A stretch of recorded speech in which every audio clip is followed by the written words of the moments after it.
एक है पैसे से पैसा कमाना। तो आज हमारे पास में यहां पर बैक स्टेज में जो है वो इस फील्ड में एक्सपर्ट है। Let's give an energetic and warm welcome to the one and only Pranjal Kamra.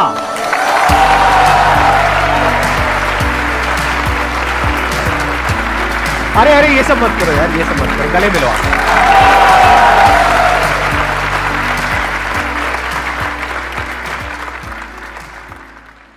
कितने लोग पहचान गए इनको शक्ल से?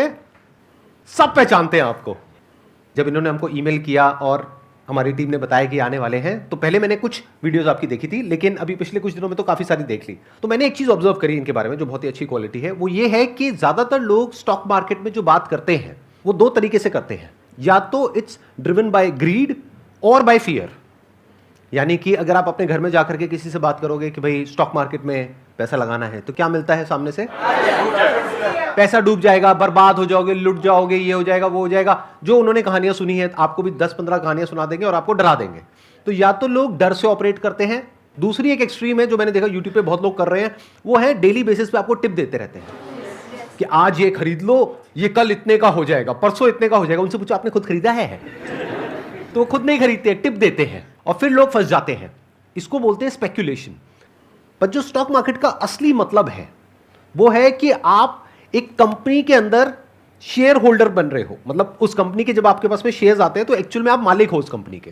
तो ये बात समझाने का काम ये कर रहे हैं और बहुत अच्छे से कर रहे हैं। मैं सोचा था कभी आपका ऑटोग्राफ मिल जाएगा, कभी दूर से भी दिख जाओगे ना तो बहुत बड़ी बात हो जाएगी। इससे अच्छा क्या हो सकता है? सो जब मेरी कलीग ने, हमने रिक्वेस्ट भेजी यहाँ आने की, मेरी कलीग ने बोला कि संदीप माहेश्वरी डन, तो उन्होंने कहा क्या बात कर रही है। उतना एक्साइटमेंट मैंने ऑफिस में भी कभी नहीं दिखाया है और दिस इज अनबिलीवेबल सर।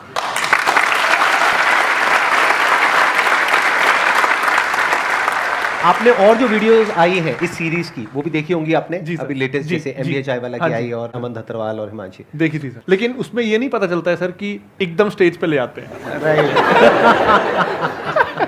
आपको एक मजे की बात बताता हूँ, ये सीधा अभी मेरे को डायरेक्टली यहाँ पर स्टेज पे मिल रहे हैं। हम पहले से इसलिए नहीं मिले ताकि स्पॉन्टेनिटी बनी रहे, क्योंकि अगर हम पहले से मिल लेते, आधी से ज्यादा बातें कर लेते, फिर यहाँ पे आकर के एक्टिंग करनी पड़ती।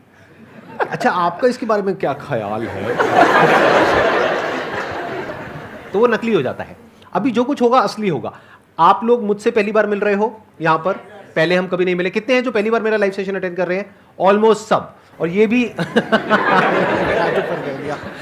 तो ये भी पहली बार मेरे से मिल रहे हैं। तो जो भी होने वाला है वो रियल होने वाला है और स्पॉन्टेनियस होने वाला है। जो भी आप खुल करके इनसे पूछ सकते हैं। बीच बीच में मैं अपने भी जो थोड़े से थॉट्स हैं, ओपिनियंस हैं, वो आप लोगों के साथ में शेयर करूंगा। मेरे को आप कह सकते हैं कि मैं एक्सपर्ट तो नहीं हूं इस फील्ड में, लेकिन मैं एक इन्वेस्टर हूं। मैं खुद एक्टिव इन्वेस्टर हूं, तो मैं अपने जो थॉट्स हैं वो आप लोगों के साथ में बीच बीच में शेयर करता रहूंगा। सर, स्टार्टिंग पॉइंट क्या हो इन्वेस्टिंग का? जैसे मैं 5 साल से अर्न कर रही हूँ, कभी भी मैं कहीं इन्वेस्ट करती हूँ, I ask for opinion of people, या फिर कुछ वेबसाइट्स हैं जाके रैंक्स देख रहे होते हो किस में क्या करना है, पर वो सेटिस्फेक्शन नहीं होती। बिकॉज लाइक मैं डेली ट्रैक नहीं करना चाहती और वहीं एक बार डाल के and I look after years. So starting point क्या हो मेरे जैसे इंसान के लिए, मतलब इन्वेस्टिंग का? सो मैम, स्टार्ट जब करते हैं तो मैंने जो देखा है लोगों में कि अगर कोई डॉक्टर है बाय प्रोफेशन तो वो ना फार्मा छोड़ के सब में इन्वेस्ट करेगा। कोई अगर IT इंजीनियर है तो वो IT कंपनी छोड़ के सब में इन्वेस्ट करेगा। इसके पीछे का रीजन क्या है कि हमको ना उस इंडस्ट्री का वर्स्ट पता होता है। हमको पता होता है बाहर से बड़ी अच्छी कंपनी लग रही है, अंदर से मेरे को पता है उसमें क्या होता है। जहां भी हम काम करते हैं हमको ये पता होता है। और ना उस चक्कर में एक बायसनेस आ जाता है, फेमिलियरिटी बायस, कि मैं इसको जानता हूं, मेरे को इसमें क्या गंदा है क्या अच्छा है पता है, तो मैं वहां इन्वेस्ट कर लेता हूं जहां का मेरे को कुछ नहीं पता है, वहां सब अच्छा अच्छा लग रहा है। लेकिन हम ये भूल जाते हैं, जब हम जॉब पे नहीं आए थे तो हमको ये कंपनी में भी सब परफेक्ट लगता था, अंदर से पता चला कि गड़बड़ है। तो हम कई बार दूसरी इंडस्ट्रीज के प्रति जो हमारा नेग्लिजेंस है उससे मान लेते हैं कि वो इंडस्ट्रियों में, हमारी इंडस्ट्री से वो इंडस्ट्री अच्छी है। तो whenever you are starting, anyone who starting, stick to 2 industries. एक जो आपका प्रोफेशन है, दूसरा जो आप एज अ कंज्यूमर यूज करते हो। इन्वेस्टिंग को कई बार बहुत कॉम्प्लेक्स किया जाता है because that's how intermediaries earn, that's how everyone around you will earn. कि it's complex, so you need software, you need guides, you need courses, you need advisors, and the entire industry runs on it. But ultimately, it's being a partner in what you consume. तो if your aim is कि मेरे को मेरी savings को FD से ज़्यादा return दिलाना है, देन म्यूचुअल फंड्स बेटर है। एक सेफ सा मल्टी कैप, फ्लेक्सी कैप, या अगर बहुत सेफ जाना है तो एक इंडेक्स फंड ले सकते हैं। तो फ्लेक्सी कैप या इंडेक्स फंड, मैं आपकी जगह होता और अगर मेरे को सीखने में इंटरेस्ट नहीं है, क्योंकि ये है ना, वो जो घंटे आपने स्टॉक्स पिक करने में लगाए, उससे आप अपनी फील्ड में कोई अगर स्किल एनहांसमेंट कोर्स कर लेते तो शायद आपका रिटर्न और ज्यादा हो जाता। बिल्कुल सही एडवाइस दी है, जबकि इस एडवाइस में इनका बेनिफिट नहीं है, शायद इनका नुकसान ही है, क्योंकि अगर आप स्टॉक मार्केट में एंटर करेंगे तो सीखने के लिए इनकी वीडियोस देखेंगे, इनसे समझेंगे, करेंगे, तो उसमें इनका बेनिफिट है। लेकिन फिर भी इन्होंने आपको बिल्कुल जेन्युइन सलाह दी है। अगर मैं आपकी जगह होऊंगा तो मैं क्या करूंगा, अगर आप 10,000 रुपये महीने का सेव कर रहे हैं तो मैं इंडेक्स फंड में इन्वेस्ट करूंगा। अब ये इंडेक्स फंड में क्या बेनिफिट होता है कि अगर नॉर्मल म्यूचुअल फंड में 2-3% कटता है तो इसमें ऑलमोस्ट 0% कटता है, और ये ऑटोमेटिक है, इसमें कोई अपना दिमाग नहीं लगा रहा है, कोई कुछ कर नहीं रहा है, सब कुछ अपने आप हो रहा है, प्लस आप करके भूल सकते हैं। एक ना सर जनरल प्रिंसिपल मैं फॉलो करता हूं कि स्टॉक्स में भी जो सबसे बोरिंग लग रहा है वो बेस्ट है, इन्वेस्टमेंट इंस्ट्रूमेंट्स में भी जो सबसे बोरिंग लग रहा है, इंडेक्स फंड से बोरिंग कुछ भी नहीं है। आपको जीरो थ्रिल मिलने वाला है, वो एफडी जैसा है, रोज देखा सेंसेक्स इतना है उतना आपका इंडेक्स होगा, और 100% आपने अपनी गारंटी ले ली कि आप मार्केट को आउट परफॉर्म नहीं करोगे। ये इतना बोरिंग है। हम स्टॉक मार्केट में आते ही मार्केट को लोगों को आउट परफॉर्म करते हैं। यहां आपने कॉन्ट्रैक्ट साइन कर लिया कि जो मार्केट का एवरेज रिटर्न है वो मेरा रिटर्न है, तो it's very boring.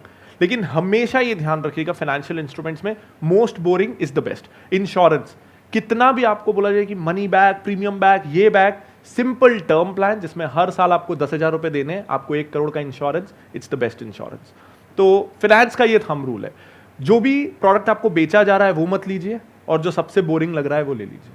Excellent point, let's give big hand for it.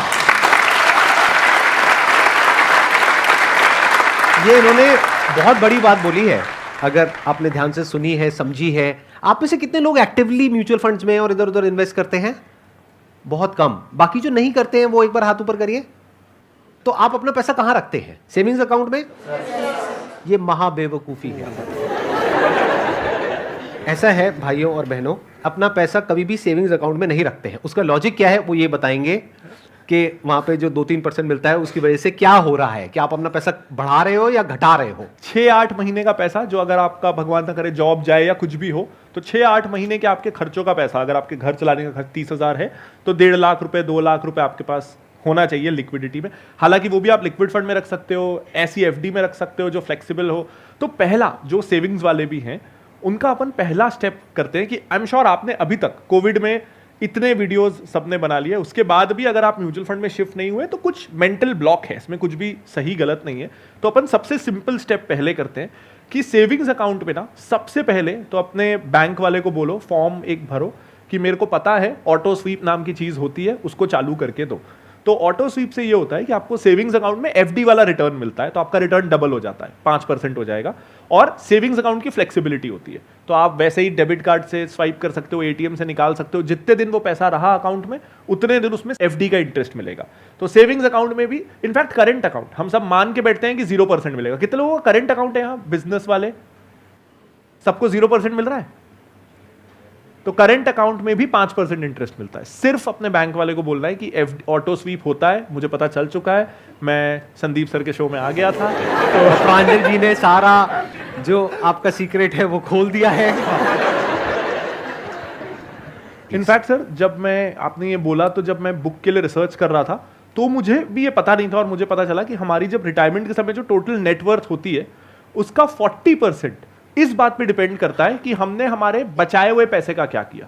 तो इमेजिन करिए 60%, अगर मेरी रिटायरमेंट में मेरे पास 1 करोड़ रुपए हैं, उसमें से 60 लाख के लिए मैंने 35 साल दिन में 10 घंटे नौकरी की और वो 60 लाख रुपीज हुए, उसको मैं 40 लाख रुपए और बढ़ा सकता था महीने में 1 घंटा, आधा घंटा देके कि मैं इन्वेस्ट कहां कर रहा हूं। तो 60 लाख के लिए जिंदगी भर खून पसीना, और अगले 40 लाख के लिए virtually nothing.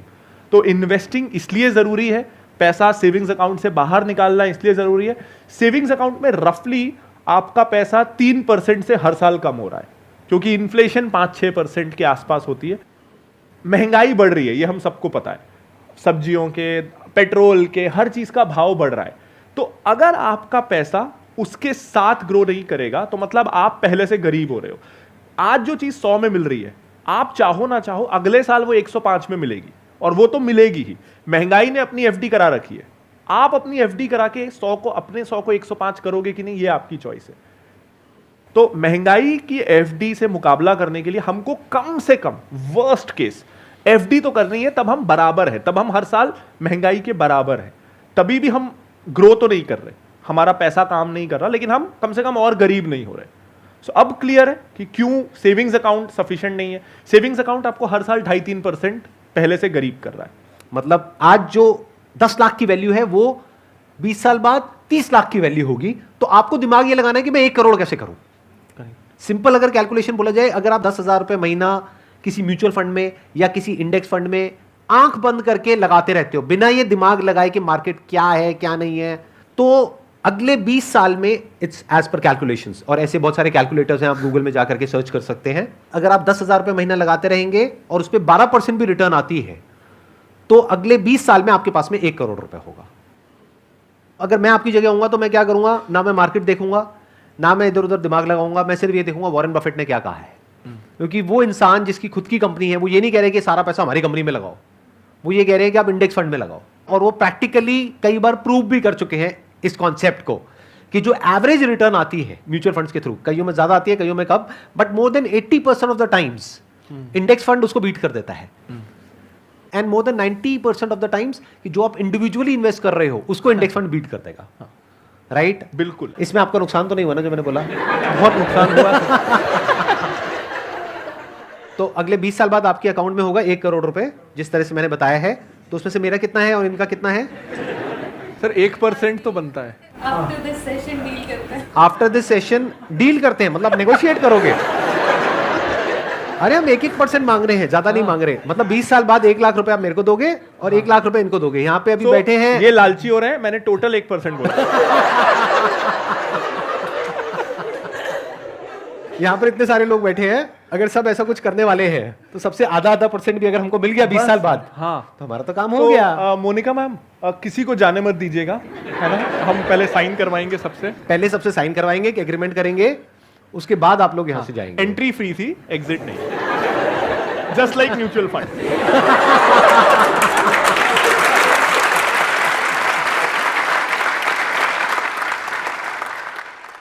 Sir, actually, I'm software engineer and I'm dealing with options on working on a daily basis on intraday. तो ऑफिस 2-3 बजे के बाद स्टार्ट होता है, then early morning I always do intraday. So sir you are investor, so sir what's your way, I am on right track? Right और wrong कुछ नहीं है। इन जनरल अगर मैं ब्रॉडली रिस्क एनालिसिस करूं, तो बिजनेस एक एसेट है, वो प्रॉपर्टी के जैसा है। तो प्रॉपर्टी का प्राइस ना रोज ऊपर नीचे नहीं होता है। क्यों नहीं होता है? क्योंकि प्रॉपर्टी के रियल टाइम प्राइसेस ऑनलाइन हर प्रॉपर्टी का दिख नहीं रहा है। मैं रायपुर से हूं, अगर मेरे शहर का भी नगर निगम के अंदर जितने लैंड के प्लॉट है उसको ऑनलाइन डाल देना और उस पर ब्रोकर्स आ जाएं कि आप ऑनलाइन वो फ्रैक्शन में प्रॉपर्टी खरीद सकते हो, तो प्रॉपर्टी का प्राइस भी रोज ऊपर नीचे होने लगेगा। आज इसलिए नहीं होता कि उतनी ट्रांसपेरेंसी और उतनी लिक्विडिटी है नहीं, वरना होने लगेगा। कोई भी एसेट क्लास को अगर हम उसके लाइव प्राइसेस YouTube पे वीडियोस में, न्यूज चैनल्स में दिखाने लगे और उसका ट्रेडिंग इतना आसान बना दे कि अकाउंट ओपनिंग भी फ्री, ब्रोकरेज भी 0, तो हर चीज ऊपर नीचे होने लगेगी रोज। इसका मतलब ये नहीं है कि हम भी उसका हिस्सा बन जाए। ये मेरी थिंकिंग है, अगेन इसमें सही गलत कुछ नहीं है। मेरे लिए स्टॉक मार्केट जाने का सिर्फ एक मतलब है कि मैं उन बिजनेसेस में पार्टनर बन रहा हूं जो बिजनेसेस मैं खुद करना चाहता हूं, लेकिन due to lack of capital, lack of team, lack of expertise मैं खुद नहीं कर सकता। So that is investing for me.